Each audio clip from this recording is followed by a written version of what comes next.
बुढ़ापा एक इमोशनल कहानी।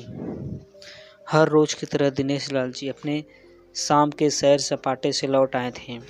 वह अपने जूते उतार ही रहे थे कि बहू ने पूछा, बाबूजी हम सब पार्टी में जा रहे हैं, हम वहीं से खाकर आएंगे। आज रात खाने में क्या खाएंगे बताइए। दिनेश लाल जी सोचने लगे, आज रविवार तो नहीं है और ना ही किसी की शादी है, जरूर किसी पार्टी में जा रहे होंगे। छोड़ो, मुझे क्या करना है इस उम्र में। अपने विचारों पर काबू करते हुए दिनेश लाल जी बोले, ऐसा करो बेटा, मेरे लिए 2 रोटियां बना दो, दूध के साथ रोटियां ही खाऊंगा। बहू तुरंत बोल उठी, बाबूजी सुबह ही जो बनाई थी उनमें से 2 रोटियां अभी भी बची हुई हैं। अगर आप बहू ने अपना वाक्य अधूरा ही रहने दिया, लेकिन दिनेश लाल जी अच्छी तरह समझ गए कि वह क्या कहना चाहती थी। सुबह की रोटियां खाई तो गैस हो जाएगा। सुबह भी बहू ने मसाले वाली सब्जी ही बनाई थी, जिसके चलते अभी तक खट्टी डकारें आ रही हैं। और इस उम्र में पेट को संभालना मतलब किसी बिगड़े हुए बच्चे को संभालने से भी ज़्यादा कठिन काम। बाबूजी बहू से बोले, नहीं बेटा, इस उम्र में सुबह की रोटी या नहीं खा सकता। तुम्हें थोड़ी तकलीफ होगी, लेकिन मेरे लिए 2 ताज़ी रोटी बना दो। बहू को बहुत गुस्सा आया और गुस्से में ही बड़बड़ाते हुए उठी, अब 2 रोटियां बनाओ या 10, काम तो उतना ही बढ़ेगा। आटा गूँथो, रोटियां बनाओ, किचन और बर्तन साफ करो। इन्हें क्या है, इन्हें सिर्फ ऑर्डर देना है, काम तो मुझे करना पड़ता है ना। बस दिन रात इनकी ही सेवा करते रहो। बहू के बोल दिनेश लाल के कानों पर पड़ रहे थे। हे भगवान, सिर्फ 2 रोटियां बनाने में इतनी तकलीफ। मैंने कोई 5 पकवान तो मांगे नहीं थे। उन्हें बहुत गुस्सा आ गया, लेकिन गुस्सा वहाँ किया जाता है जहाँ कोई सुनने वाला हो। उन्होंने अपना गुस्सा निगल लिया।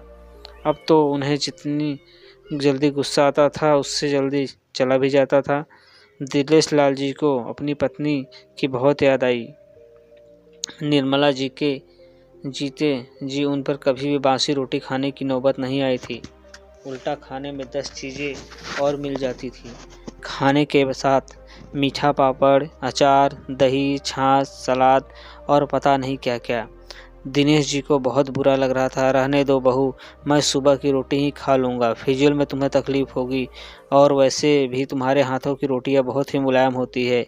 मुझे चलेगा, मेरी वजह से तुम लोगों को देर नहीं होनी चाहिए। बहू को तो सोने पे सुहागा मिल गया। वह अपनी आवाज़ मीठी करते हुए बोली, बाबूजी आप चाय लेंगे क्या? दिनेश जी को अपने चाय पीने की इच्छा को दबाते हुए बोले, वैसे कोई ख़ास इच्छा नहीं है चाय पीने की, मगर तुम अपने लिए बना रही हो तो मेरे लिए भी थोड़ी बना दो। नहीं क्या? दिनेश जी को बहुत बुरा लग रहा था। रहने दो बहू, मैं सुबह की रोटी खा लूँगा, फिजूल में तुम्हें तकलीफ़ होगी, बोल कर टाल देता हूँ। मेरे बाद तेरा ही तो सब कुछ, और फिर भी 1 कप चाय और 2 ताज़ी रोटियों के लिए तरसना पड़ता हो तो उन बूढ़ों को क्या होता होगा जिसके पास संपत्ति के नाम पर सिवा पुरानी यादों के कुछ नहीं होता। निर्मला को याद करके दिनेश लाल को आंखों में आंसू चमकने लगे और धीरे से गालों पर सर के। निर्मला के होते हुए उनके घर का कोई भी काम नहीं किया था। आर्थिक जवाबदेहियों के अलावा उनकी और कोई जवाबदारी नहीं थी। उनके व्यापार ने भी उन्हें अच्छा साथ दिया था। वह भी निर्मला से बहुत प्यार करते थे, लेकिन कभी जता या बता नहीं पाए। वह यह सच्चे दिल से मानते थे कि निर्मला उनकी किसी पूर्व जन्म के पुण्य का फल है, लेकिन ज़िंदगी की भाग दौड़ में वह निर्मला की मन की इच्छाएं पूरी ना कर सकें। उन्हें वैष्णो देवी जाना था, लेकिन हर बार यह यात्रा अगले साल के लिए पोस्टपोन हो जाती। घर बार और संसार की जिम्मेदारियां संभालते संभालते कब उनकी इच्छाएं उन्हीं के साथ चली गई, पता ही नहीं चला। दिनेश लाल जी ने देखा उनके पोते और पोती दोनों ही स्कूल से आ गए हैं। दोनों ने अपना बस्ता सोफे पर फेंका और दादाजी की तरफ दौड़कर उन्हें गले लगाते हुए कहने लगे, चलिए ना दादाजी, खेलने चलते हैं। यही निस्वार्थ प्रेम के कुछ पल थे, जिनमें दिनेश लाल जी को भी बच्चों के साथ बच्चे बन जाते थे और सारे अपने दुख और यादें भूल जाते थे। वह कुछ बोल पाते इससे पहले ही बहू ने कहा, चलो छोड़ो दादाजी को, हमें पार्टी में जाना है, जल्दी से आकर तैयार हो जाओ, पापा भी आते होंगे। दोनों ही बच्चे दादाजी को छोड़ मम्मी की तरफ भागे। उनकी पोती 7 साल की थी, पोता 5 साल का था। दिनेश लाल जी अपनी सोच में डूबे हुए बालकनी की तरफ गए। बालकनी में धीमी ठंडी पवन में उनका स्वागत किया। बहू उनके लिए चाय बनाकर लेकर आई। बालकनी में रखी अपनी कुर्सी पर बैठकर दिनेश लाल जी घूट घूट करके चाय पी रहे थे। पी क्या रहे थे, निगल रहे थे, क्योंकि चाय के नाम पर सिर्फ कम शक्कर वाला गर्म पानी था ना इलायची ना अदरक। दिनेश लाल जी मन ही मन सोचने लगे, बहू के जाने के बाद आज खुद अपने हाथों से चाय बनाऊंगा, इलायची अदरक और थोड़ी सी ज़्यादा शक्कर डालकर, और उसके साथ रोटियां खा लूँगा, रोटियां खाऊंगा। रोटियों की याद आते ही उनके मुंह फिर खट्टा हो गया।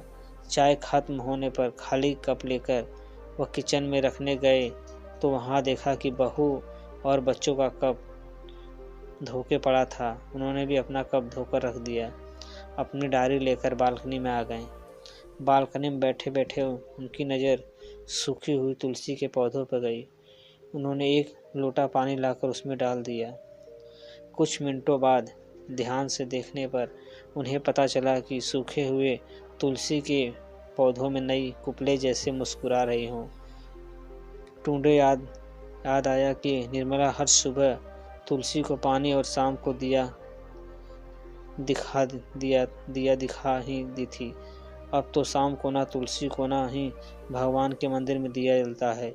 पता नहीं कितने संस्कार, इतनी जल्द अच्छी आदतें निर्मला अपने साथ ले गई थी। दिनेश लाल आसमान की तरफ देखकर बोले, शकुंतला, मुझे और इस घर को अभी तुम्हारी ज़रूरत थी। तुम क्यों हमें छोड़कर चली गई? तुमने मुझे धोखा दे दिया। तुमने हमेशा साथ रहने का वचन तोड़ दिया। तुम मुझे अकेला छोड़कर चली गई। दिनेश लाल की आंखें भर आई। पापा, इतनी ठंडी हवाएं चल रही हैं और आप हैं कि बालकनी में बैठे हैं। अंदर आ जाइए, नहीं तो बीमार हो जाएंगे। बेटे ने दिनेश लाल जी से कहा। बेटा, बहू और पोता पोती सब तैयार होकर पार्टी के लिए निकल रहे थे। किसी ने झूठ मूठ ही मन रखने के लिए उनसे नहीं पूछा कि साथ चलिए। बाबा, आप खाना खाकर जल्दी सो जाइएगा, हमें आने में ज़रा देर हो जाएगी। ज़्यादा देर तक जागना आपकी सेहत के लिए अच्छा नहीं है। हमारे पास घर की दूसरी चाबी है, हमारी चिंता मत कीजिएगा। बेटे ने जाते हुए कहा, ऐसे बोल रहे हैं जैसे मेरी सेहत की बहुत फिक्र है। कितने दिन से बोल रहा हूँ डॉक्टर के पास ले चलो। बीपी बढ़ा हुआ है, शुगर भी चेक करवाना है। थोड़ा सा भी चलता हूँ तो हाँफने लगता हूँ।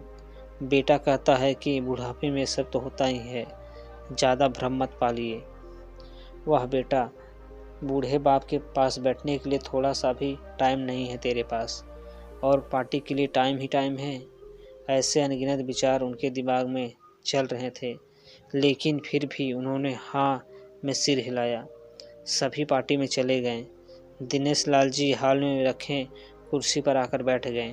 खाना खाने की भी कोई इच्छा थी ही नहीं, इसलिए टीवी चालू की। आज वैलेंटाइन डे था, प्यार का दिन था, इसलिए टीवी पर भी उसी के बारे में दिखा रहे थे। दिनेश लाल जी को की नज़रें पास में रखे अपनी पत्नी की फ्रेम में गई, जिसने लाल कलर की साड़ी पहन रखी थी। प्यार तो उन्होंने भी खूब किया था निर्मला जी से, पूरी ज़िंदगी किया था, जी जान से किया था, लेकिन कभी बोल नहीं पाए। टीवी पर दिखा रहे थे, लोगों ने लाल कपड़े पहन रखे थे, हाथों में लाल फूलों के गुच्छे लेकर वह ग्रीटिंग कार्ड्स की खरीदी कर रहे थे। पता नहीं दिनेश लाल जी के मन में क्या क्या उन्होंने अपने पैसों का बटुआ लिया और निकल पड़े। निर्मला जी की याद में चलते चलते वो एक आइसक्रीम पार्लर के पास पहुँचे। उनको श्वास चढ़ गया था, उनकी सांसों की गति तेज हो गई थी। आइसक्रीम पार्लर के पास एक कुर्सी पर वह आकर बैठे। तभी वहाँ एक छोटी बच्ची आई जो गुब्बारे बेच रही थी। बच्ची बोली, दादाजी गुब्बारे लोगे क्या? इतने ही बचे हैं, बिक जाएंगे तो जल्दी घर चली जाऊंगी। दिनेश लाल जी ने देखा 10-12 रंग बिरंगे गुब्बारे थे। उन्हें याद आया कि निर्मला जी को भी गुब्बारे बहुत पसंद थे, लेकिन अब गुब्बारे लेकर क्या करूं? उन्हें बच्ची की आंखों में सच्चाई और आशा दिखी। उन्होंने 200 दिए और सारे गुब्बारे खरीद लिए। उन्हें फिर से निर्मला जी की याद आई, क्योंकि वह भी घर से निकलता समय हमेशा थोड़े एक्स्ट्रा पैसे लेकर निकलती थी और किसी न किसी ज़रूरतमंद की मदद किया करती थी। कभी वो टोकते तो वह कहती, हमें भगवान ने लेने वालों के नहीं देने वालों की लाइन में खड़ा किया है और थोड़े से रुपयों के बदले में लाखों की दुआएं मिलती हैं, तो मुझे टोका मत कीजिए। आंखों में आंसुओं के साथ दिनेश लाल जी खड़े हुए रास्तों के बीच आए। उन्होंने आसमान की ओर तब देखा, अपने हाथों में पकड़े गुब्बारे आसमान में छोड़ दिए और चिल्लाकर बोले, निर्मला, तुमसे प्यार करता हूँ। उनकी सांसों की गति बढ़ गई। उनका शरीर लड़खड़ाया और जमीन पर धड़ से गिर पड़े। आसपास के लोगों को कुछ भी पता चल पाए उससे पहले ही दिनेश लाल जी ने इस मोह माया को त्याग दुनिया को अलविदा कह दिया। उन्हें अपनी पत्नी से मिलने की बहुत जल्दी थी। दोस्तों, अगर आपको हमारी कहानी पसंद आए तो प्लीज़ हमारे चैनल को लाइक, सब्सक्राइब और शेयर जरूर करें।